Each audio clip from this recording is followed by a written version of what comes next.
J'ai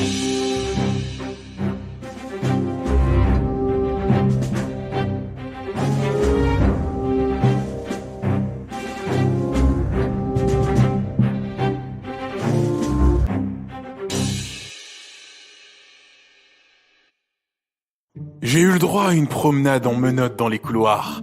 Direction le parloir. Un admirateur secret devrait arriver dans les minutes qui viennent. Un certain avocat commis d'office. J'espère qu'il a les nerfs solides. Ça sera son premier gros dossier. Aura-t-il les épaules ? Laissons-lui une chance de faire ses preuves. Avez-vous remarqué que selon l'interlocuteur, une même histoire peut paraître inintéressante ou réellement prenante ? Les blagues en sont les parfaits exemples. Et ça dépend notamment du rythme. Et pour la nouvelle, ça sera la même chose. Parvenir à fasciner les lecteurs, à les faire adhérer complètement à l'intrigue, tout en leur donnant la possibilité de lire le texte d'une traite. C'est un tempo semblable à la musique. Alors adaptez le rythme à vos propos. La longueur et le degré de détail dépendent de la vitesse de l'action. Pour les descriptions, on privilégiera les longues phrases. Riches, on cherchera à détailler, à poser une ambiance plus présente. Attention à ne pas transformer votre nouvelle en lent descriptif qui nuirait complètement à la lecture. À l'inverse, si vous racontez un incident, on utilisera des phrases hachées, des mots courts. Les éléments du décor doivent défiler plus vite, les détails, eux, doivent être plus clairs. Cela chahute les lecteurs, cela crée du rythme. Même chose pour les dialogues. En plus d'être pertinents, ils doivent avoir une musicalité et ne pas ressembler à un débat. Pour appuyer les mouvements, privilégiez les verbes d'action. Gestion des chapitres. Un récit est découpé en plusieurs parties qui permettent de structurer son histoire et au lecteur de s'y retrouver. Chapitres, parties, tout dépend de l'auteur. Au niveau du rythme, cela permet au lecteur de savoir où il en est, de prévoir et d'encourager la lecture. Imaginez-vous si vous deviez lire un bloc de texte jusqu'à la fin. Essayez de proposer des chapitres sensiblement égaux en termes de nombre de pages. Les lecteurs vont ainsi progressivement s'habituer à votre rythme. Et c'est la même chose pour les paragraphes. Gestion des paragraphes. Ne sous-estimez jamais l'effet de la mise en page. Un texte aéré, avec des paragraphes courts et des dialogues réguliers, donnera plus envie qu'une accumulation de paragraphes interminables. Au niveau du rythme, il est possible de jouer également sur la vitesse de la narration. Elle est différente de celle de l'histoire. Vitesse de narration ? C'est lorsque le récit suit parfaitement, ou non, l'ordre chronologique. Début, milieu, fin. Ou alors que le narrateur effectue des retours en arrière ou des anticipations. Voyons ça de plus près. Le retour en arrière. Le retour en arrière sert de manière générale à expliquer une situation dans laquelle se trouve un personnage, ses réactions, etc. Cela apporte des informations petit à petit afin de comprendre l'histoire au fur et à mesure. L'anticipation. À l'inverse, il est possible d'annoncer à l'avance un événement futur du récit. Mentionner cet événement a pour but de créer un effet de suspense. On anticipe la suite de l'histoire, on raconte ce qu'il se passe avant.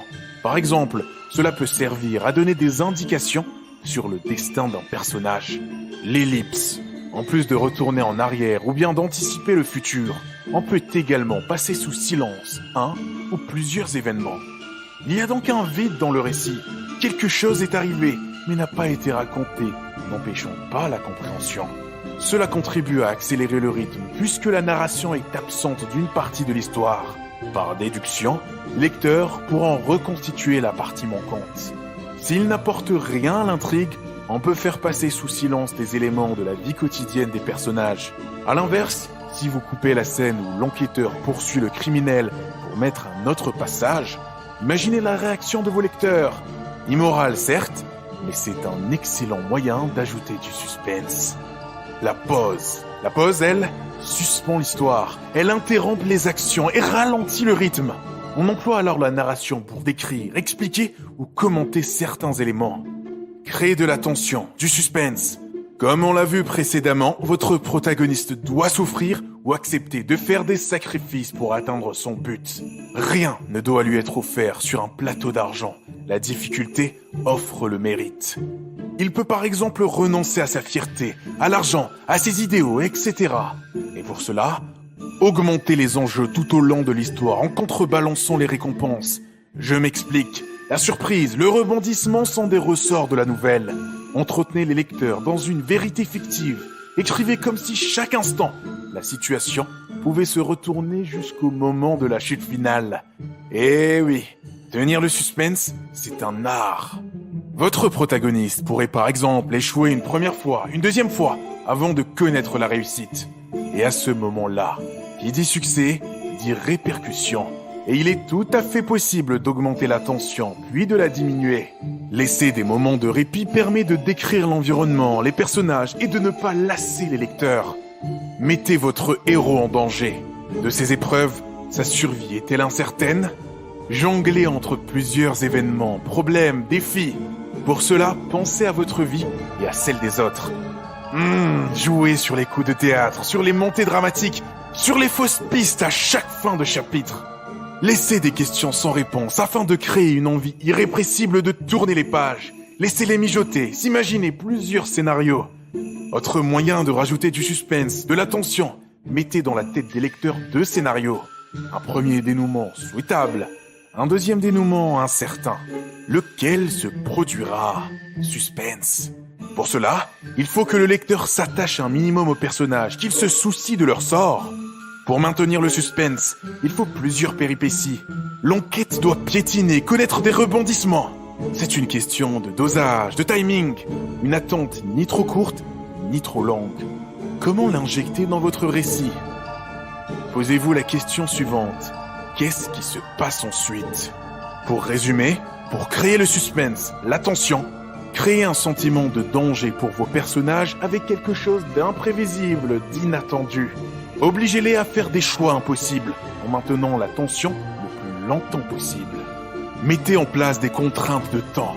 Terminez chaque chapitre avec un leurre. Informez le lecteur sur quelque chose que le protagoniste ne sait pas. À la fin de chaque chapitre, on vise un élément déclencheur. Il fait passer au point suivant. Il lance l'action et détermine les objectifs à venir. C'est un bouleversement pour le héros, incident, conflit. Il peut commencer par un événement sorti de nulle part. Une scène centrale, c'est le coup de théâtre. Elle sert à conserver une tension dramatique, éviter de faire retomber l'action et l'intérêt. Elle relance l'histoire sans la changer, en apportant un nouvel élément, enjeu, etc. Un climax, c'est le point culminant de l'histoire, le plus important. C'est la phase finale, l'obstacle le plus haut. Les personnages ont fait leur propre choix. Vont-ils réussir? Ou plus simplement, situation, développement, fin, qui termine sur un mystère, sur un nouveau personnage, sur un nouveau lieu. Sacré genou! À l'entendre, je suis un ange tombé du ciel, une victime de plus du système judiciaire. Je suis curieux d'assister à son plaidoyer. Mes compères de cellule connaissent le juge. Je sens que l'on va discuter ce soir. J'ai quelques conseils à récupérer, histoire d'être prêt pour le jour du jugement. Et rappelez-vous d'une chose, mieux vaut être victime de corbeaux plutôt que de flatteurs, car les uns se nourrissent de morts alors que les autres des vivants.